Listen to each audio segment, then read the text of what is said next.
Luffy is one of the greatest captains in One Piece, and is almost universally loved by his allies. But in today's video, we'll take a look at what would happen if Luffy had to fight against the Straw Hats.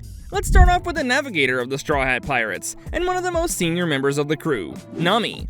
Now, while Nami is actually really powerful in her current form, probably even capable of doing as much damage in battle as Gear 3 Luffy, she might not even be able to take out her captain in his base form.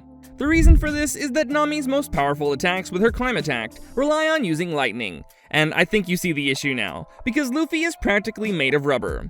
What this means is that all her Thunder Tempos and Zeus abilities can't damage Luffy in this fight, meaning that all Nami can do is defend until she eventually runs out of energy. But our next matchup gets a bit more interesting, as Usopp's skills as a sniper do give him the ability to at least cause some damage. As of the final saga, we know that Usopp is an immensely skilled tactician, so he would probably start off the battle by creating some distance between himself and Luffy. Based on what happened at Enies Lobby, we know that he can shoot accurately from even a mile out. Coupled with Usopp's ability to use observation haki, Luffy stands no chance at evading or counterattacking his sniper shots at first. But of course, Luffy has observation and armament haki of his own, so after a while, Usopp's effectiveness will drop. Now, he could use his Midoriboshi tactics against Luffy to slow down and damage the Straw Hat captain, but I think the tide would shift once he pinpoints Usopp's location. From there onwards, it's simply a matter of switching to Gear 2, and Usopp would probably be incapable of keeping up with Luffy's speed boost. Things aren't looking great for the Straw Hats, but will the ship doctor fare better than Usopp and Nami?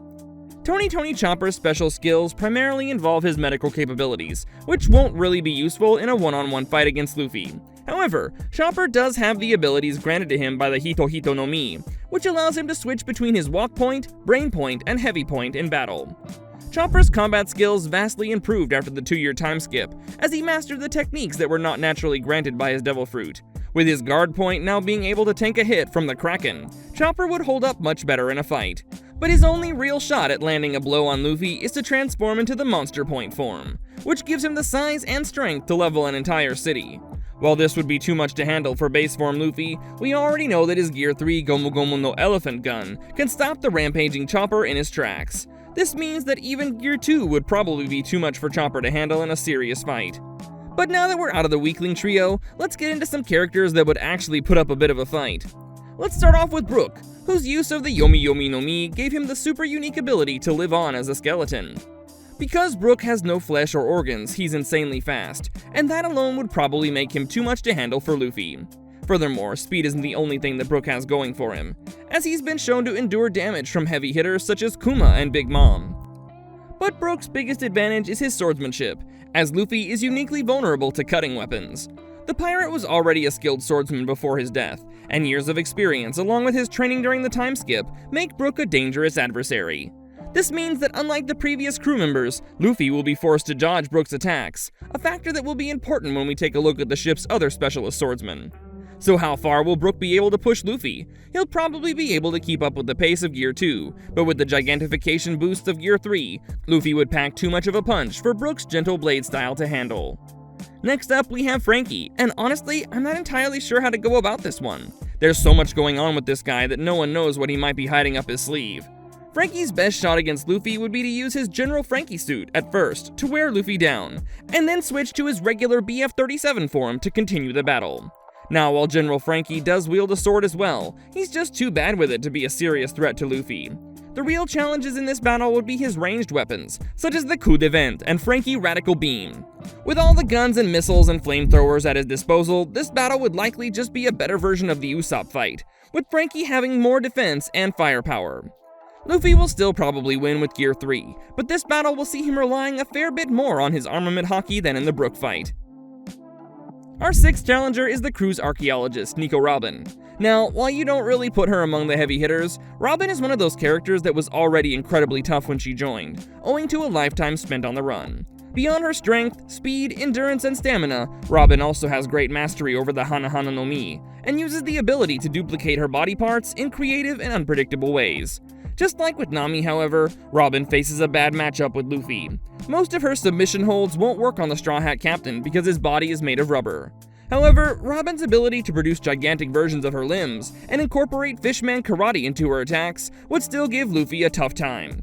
While she would pin down Gear 2 Luffy with medium difficulty, the power of Gear 3 would once again be too hard to handle. I think the first Straw Hat to overpower Gear 3 would probably be Jinbe. Think about it, this guy became a warlord of the sea with no weapons or devil fruit abilities, and was able to match the power of Ace's Fire Fist for 5 whole days.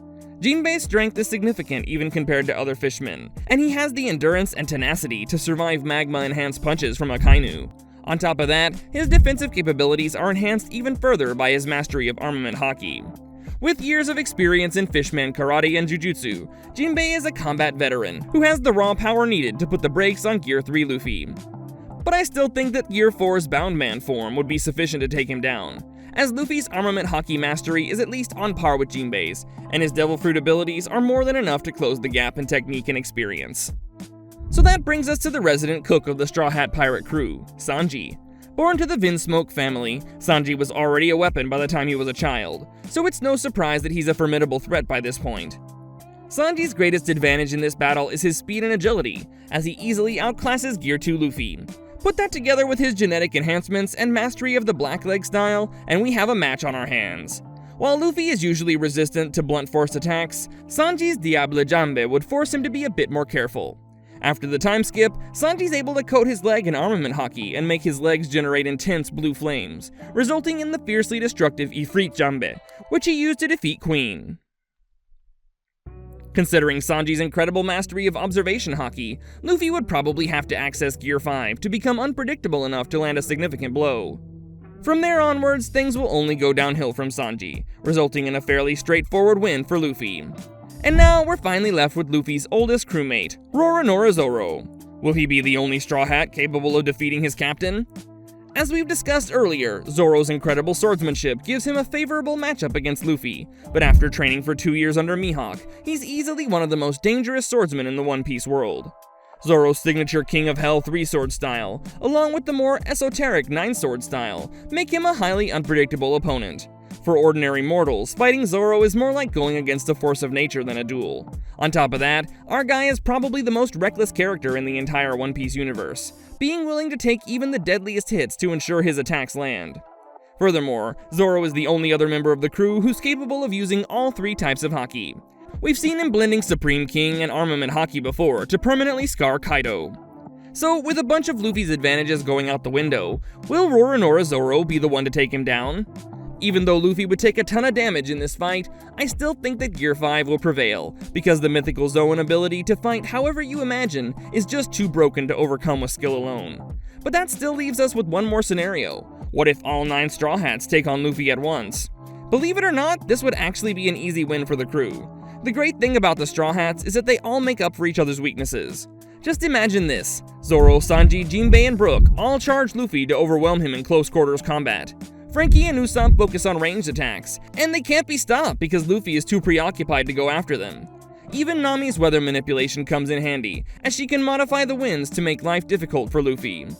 Robin would be the perfect support, with her arms restraining the Straw Hat captain whenever he gets a chance to counterattack, leading to a battle where even Gear 5 Luffy would be utterly helpless. And with that shocking defeat, it's time to say goodbye. Make sure to like and subscribe if you like this video, and stay tuned for more awesome One Piece content.